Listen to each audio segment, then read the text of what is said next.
오늘부터 고린도전서를 가지고 말씀을 전합니다. 고린도 교회는 바울이 50년 또는 51년에 고린도에 1년 반 정도를 머무르면서 개척한 교회입니다. 고린도 교회는 다수가 하층 이방이나 부유층 출신자로 더러 있습니다. 거기에 유대 그리스도인도 꽤 있었습니다. 고린도는 국제 항구 도시로서 이방적인 환경과 그리고 그리스도인들의 이방적인 가보는 고린도 교회의 많은 문제점을 야기했습니다. 우상숭배, 불신자들과 어울린 분파주의, 지혜와 지식자가 열강주의 등 이러한 문제들이 고린도 교회에 있었던 문제점들입니다.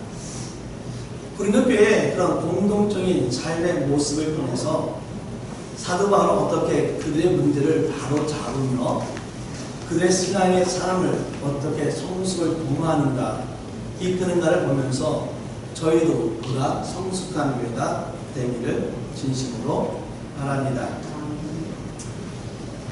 또한 우리에게 주어진 복음의 말씀에 우리가 합당한 생각을 하며 더욱더 참다운 교회가 되기를 바랍니다. 오늘 말씀에 보면 바울에게 들려온 소식은 뭐냐면 교회 안에 분쟁이, 교회 안에 투쟁이 있다라고 하는 것이었습니다. 그로 인해 바울은 이 교회의 분쟁에 대해서, 이 투쟁에 대해서 이 문제를 해결하기 위해서 고린도 교회에 편지를 보내는 것입니다. 고린도 교회 1장 오늘 말씀 이전에 보면은 고린도 교회는 은혜 가운데 은사가 풍부한 교회다라고 말을 합니다. 성령 충만함으로 은혜가 많은 교회인데도 거기에 문제가 있다는 겁니다. 거기에 분쟁이 있다는 것입니다. 많은 곳에 분쟁이 있습니다. 분쟁이란 나누어서 다툼이 있는 것을 말합니다. 나라에 분쟁이 있습니다. 지금 한국 같은 경우에는 부동산 정책 때문에 나누어져 다투고 있고 지금 장례식 때문에 나누어서 분쟁이 있습니다.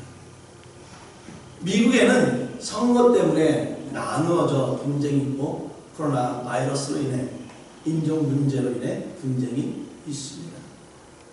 가정 안에도 문제가 있습니다. 부모와 자녀와 대화가 이루어지지 않아 다툼이 있고 제사를 분할하는 대한 문제로 인해서 나누어집니다.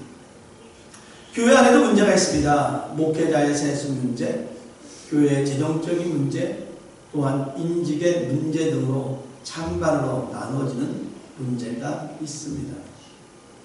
공동체 안에는 문제가, 분쟁이 있습니다.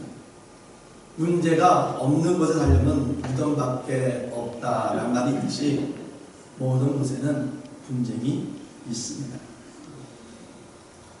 분쟁으로 인해서 공동체가 하나가 된다는 것은 결코 쉬운 일이 아닙니다. 그런데도 중요한 것은 하나가 되어야 한다는 것입니다. 남북이 통일되는 것이 수수께끼 같은 문제 같지만은 하나가 되어야 합니다. 가정이 하나가 되어야 합니다. 우리 너처럼 나사렛 교회가 하나가 되어야 합니다. 사도 바울은 이러한 분파로 파벌로 인한 분쟁이 있는 교회에 편지하며 원하는 것은 바로 교회가 하나가 되어야 한다는 것입니다. 그렇다면 고린도 교회는 어떠한 분쟁과 파벌이 있습니까? 고린도 교회 쉽게 말하면은 거기에는 아볼로파, 베드로파, 바울파, 그리스도파가 있습니다. 우리는 아볼로, 사도행전에 나오는데 아볼로만 잘 모르지 베드로, 바울, 그리고 그리스도는 매우 잘 알고 있습니다. 베드로, 예수님의 수제자, 바울, 이방을 위한 복음 선교자, 예수 그리스도, 우리를 위해 십자가에 죽으신 것. 이름만 들어서는 고린도 교회 공동체에는 아무런 문제가 없어 보입니다. 이름만 들어도 이들의 파는 나쁜 파도 아닙니다. 그런데 분쟁이 있다는 것입니다. 파가 나쁜 파라서 분쟁이 있다면 우리가 이해가 되겠는데 좋은 파인데 분쟁이 있다는 겁니다. 왜 그렇습니까? 자, 아볼로파는 교회 청남 멤버인 브리스길라와 아굴라에게 가르침을 받은 아볼로는 성경적인 지식이 아주 뛰어났습니다. 그래서 고린도 교회는 그 아볼로를 지지하였고, 그래서 그 아볼로파는 교회를 개척한 바울의 복음과 사도직에라는 의미를 가지고 있었습니다. 베드로파는 음식, 삼가규칙 등을 강조한 일명 약한 자들의 모임으로 율법을 강조하는 베드로를 그들의 선생으로 모시고 이방 선교를 목적으로 함으로 율법을 무시하는 바울의 복음과 사도직에 대해 의문을 제기한 사람들입니다. 바울파는 원래 바울이 교회를 세웠기 때문에 그냥 처음서부터 바울을 따라다녔던 그들입니다. 그리스도파는 바울, 아볼로, 베드로 등 다 인간의 가르침에 얽매일 것 없이 성령을 통해 직접 부활하신 예수 그리스도와 교제해야 한다고 주장하는 사람들입니다.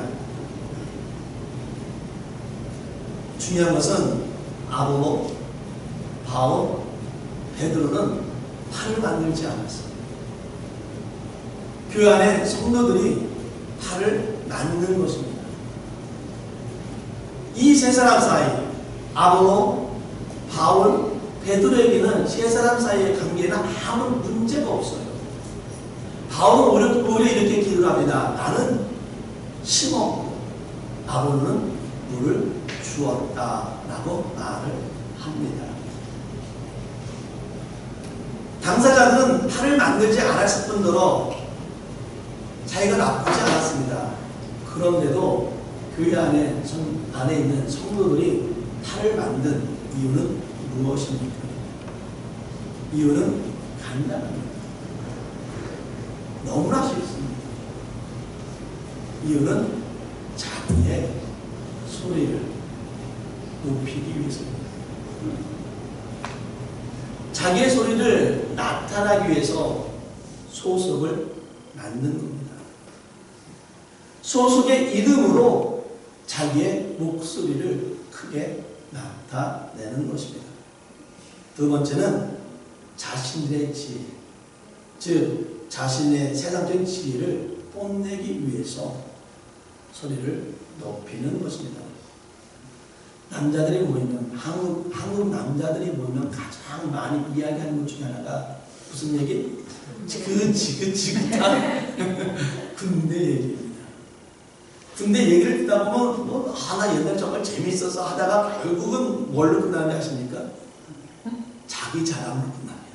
내가 군대 생활에서 어떤 군생활을 했는지 결국은 자기 자랑으로 끝납니다. 즉 팔을 맞는 것은 자기의 목소리를 높이기 위해서, 자기의 지위를 자랑하기 위해서 팔을 낳는 것입니다. 그런데 교회는 4가지의 파가 있었어요. 그런데 현대 교회는 2개 또는 3개의 파가 있습니다. 목사파, 장로파, 2개 파고, 만약에 3개 파를 갖는다면 목사파, 장로파, 중간파. 근데 저는 제 경험에 의해서 하나의 파, 현대교회에 하나의 파를 더 집었는데 저는 이렇게 말합니다. 과거파다. 과거파는 교인들의 과거 행적에 관한 이야기를 합니다. 저 사람 과거는 이랬어. 저 사람은 나에게 상처를 준 사람. 저 사람 때문에 교회가 힘들었어. 저 사람 때문에 교회 가고 싶지 않아. 과거파는 지금 현재를 보는 것이 아니라 그 과거에 저 사람이 어떤 삶을 살았는가, 이 잊지 않고 끝까지 그걸 가지고 물고 늘어지는 사람들입니다. 어떤 목사님이 임직식에 가서 어느 교회 목사님께서 교회 임직식에 권사님 임직식에 가서 이런 말합니다. 왜 이런 사람을 권사에 임명했느냐는 것입니다. 담임 목사님이 뜻이 있어서 권사로 임명을 했는데 왜 다른 교회 목사님이 그 사람의 각오를 가지고 왜 그 사람을 권사로 임명했냐라고 하는 것입니다. 사랑하는 성도 여러분, 사람은 다 과거가 있습니다. 과거에 실수 한 번 안 한 사람 없습니다. 여기 있는 목회자도 나는 떳떳하다 말하겠지만은 저도 모르는 사이에 과거에 나는 실수를 하며 살아온 사람입니다. 그런데 그 과거를 가지고 사람을 판단하며 심판하는 경우가 너무나 많이 있습니다.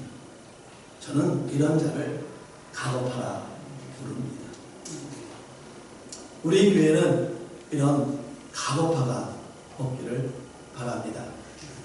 이러한 분열에 대해 하나의 공동체가 되고 성숙하기를 원하는 가운데 바울은 세 가지 권면을 하고 있습니다.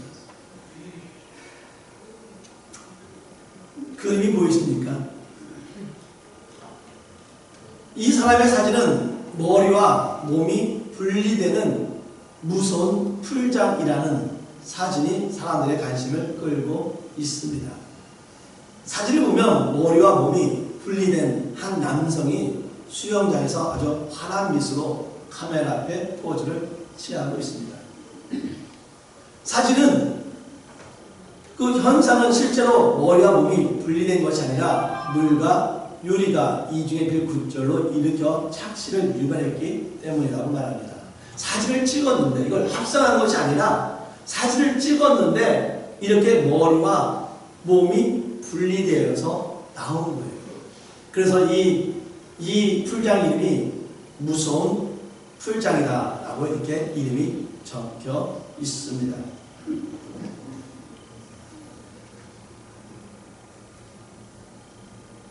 정말 이렇게 머리와 몸이 분리된다면 정말 저렇게 환하게 웃을 수 있을까요?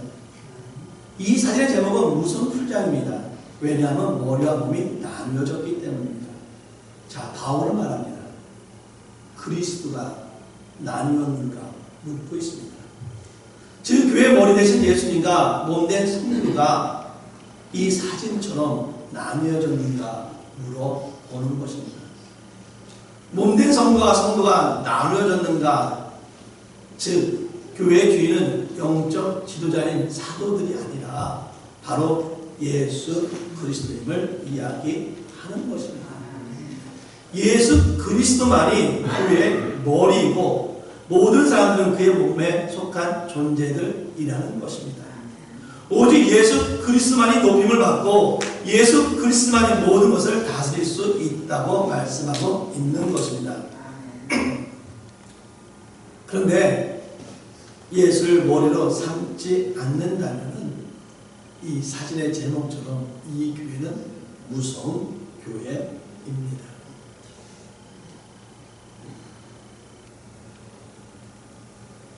이 사진은 탄자니아 연예인 자기 몸에 대통령 얼굴 합성한 사진을 올려 체포된 사진입니다. 재미있는 것은 이게 유죄 판결을 받으면 최대 7년 감옥에 살 수 있다고 합니다. 즉 아볼로가, 바울이, 베드로가 예수 얼굴을 없애버리고 대신 그 얼굴이 될 수 없다는 것입니다. 오직 교회의 머리는 누구다? 예수님이십니다.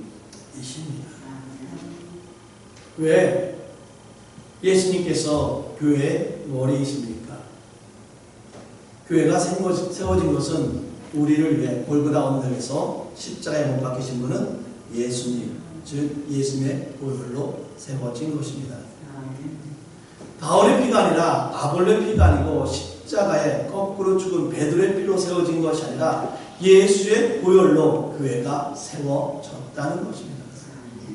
따라서 교회 안에는 파벌이 있는 것이 아니라 용서가 있어야 한다는 것입니다. 저는 제 나름대로 이 현대의 가고파가 있다고 말을 했습니다.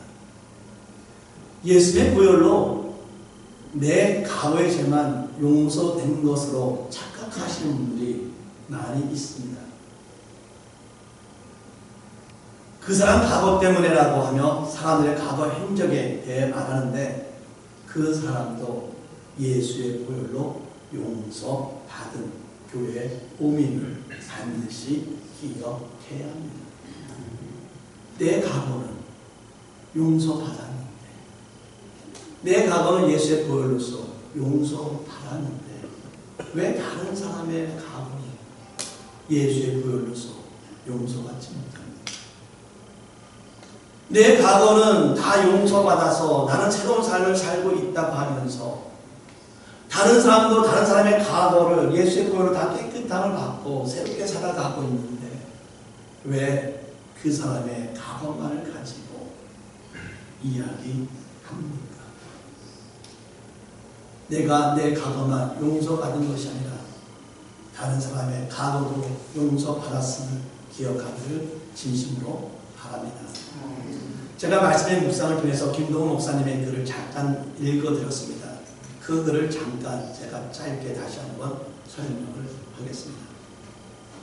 김동훈 목사님이 어떤 사람에게서 심한 상처의 말을 들었습니다. 그 상처의 말이 너무 깊어가지고 잠도 이루지 못하고 설교 말씀도 주의하지 못해가지고 나의 곁에 다가도록 그 노래를 계속해서 불렀다고 합니다. 그 가운데 어려운 당할 때도 족한 은혜 주시네, 어려운 일 당할 때도 족한 은혜 주시네 라는 그 찬양을 계속 부르는 가운데 그 상처를 받은 마음이 조금씩 희미해졌다고 합니다. 그러다가 예배당에 가서 우리 교회에 있는 십자가처럼 그 강단 뒤에 있는 십자가를 보았습니다. 그런데 그 십자가에 김동호 목사님을 공격한 그 사람이 보이더라는 겁니다. 하나님은 나뿐 아니라 그 사람을 사랑하고 계셨다. 예수님의 십자가는 그를 위한 것이었다. 하나님이 그렇게 사랑하는 사람을 내가 미워해서는 안 된다는 걸 깨달았다라고 고백을 했습니다. 저는 이 글이, 이 말이 너무나 제게 다가왔습니다. 우리가 너무나 잘 알고 있는, 예수님께서 모든 사람들을 위해 십자가에 못 박혀 죽으셨다는 그 모두가 다 잘 알고 있는 그 말씀을 우리는 가장 많이 잊고 기억하지 못하며 살아가고 있는 것 같습니다. 사랑하는 여러분, 과거 때문에 남을 미워하지 맙시다. 현재의 형제를 보면서 현재를 봐도 안 되면은 그분의 미래를 바라보면서 살아갈 수 있는 우리 교회가 되기를, 그러한 성숙한 교회가 되기를 진심으로 바랍니다. 바울이 고린도 교회가 하나 되기 위해 마지막으로 고면하는 것은 세례를 누구의 이름으로 받았는가입니다. 고린도 교회는 아볼로에게 세례를 받았으니 아볼로 파라라고 합니다. 바울에게 세례를 받았으니 바울 파라라고 말을 합니다. 사랑하는 성도 여러분은 누구에게 세례를 받았습니까? 어떤 분은 어느 목사님에게 세례를 받았다고 자랑하는 분이 있습니다. 우리 현수진 씨는 오클라호마 징크프라는 감독이 유아세례를 주었고, 예림이는 제가 유아세례를 주었습니다. 세례를 누구에게 받았는가가 중요한 것이 아니라 누구의 이름으로 받았는가가 중요합니다. 세례를 누구에게 받았는가가 중요한 것이 아니라 내가 세례 교인으로서, 세례 받은 자로서 세례의 삶을 살아가고 있는가가 중요하다는 것입니다.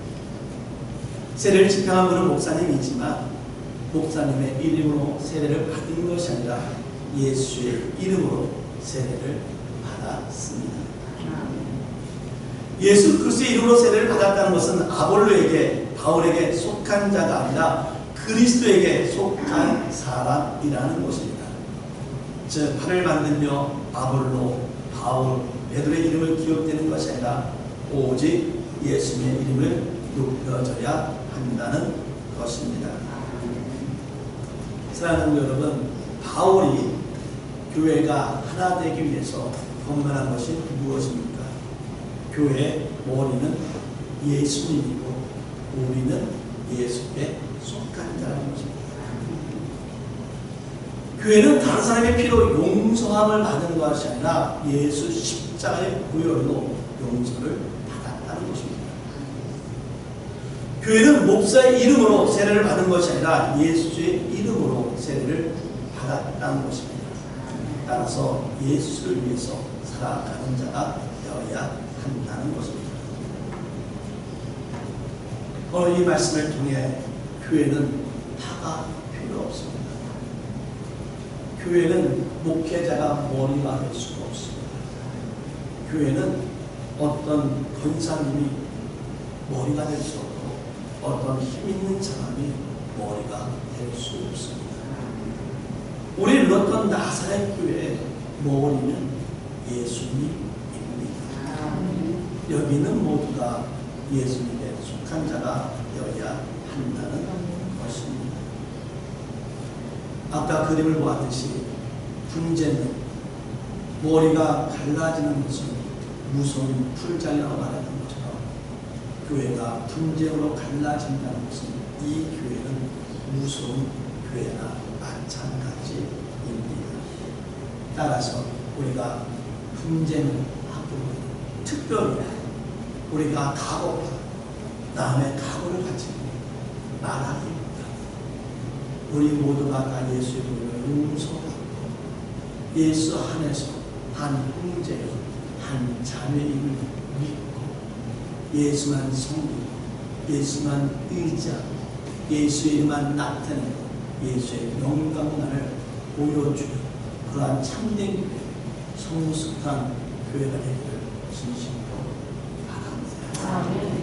우리는 예수 안에서 하나가 되는 교회가 되기를 진심으로 바랍니다. 기도하겠습니다.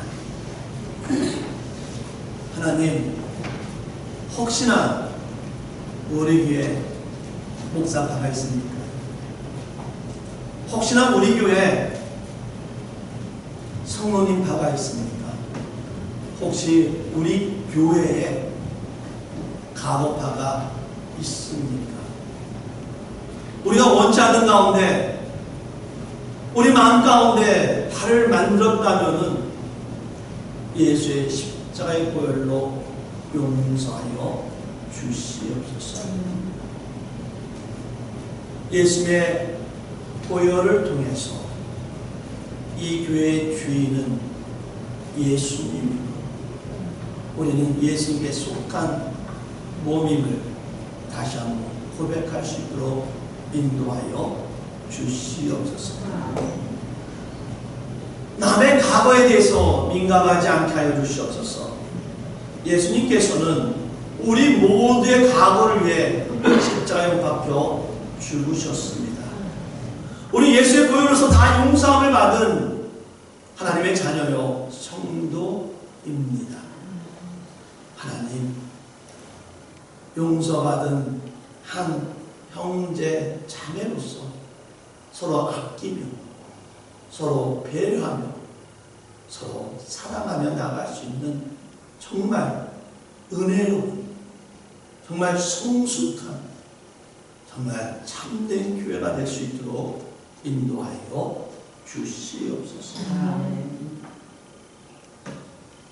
이제는 우리를 위해 십자가에 죽으신 예수 그리스도의 사랑과 우리를 구원하기 위해서 예수를 보내주신 하나님의 은혜와 우리가 온전하고 거룩한 삶을 살아갈 수 있도록 인도해 주시는 성령님의 인도, 교통하심, 내 과거를 용서받은 것 같이 남의 사람의 과거도 다 주님의 은혜로 보혈로 용서받았음을 믿고 서로 사랑하며 서로 한 형제 자매로서 베풀며 의지하며 사랑하겠다고 다짐하는 우리 모든 교회와 성도 위에 영원히 있기를 간절히 축원하나이다. 아멘.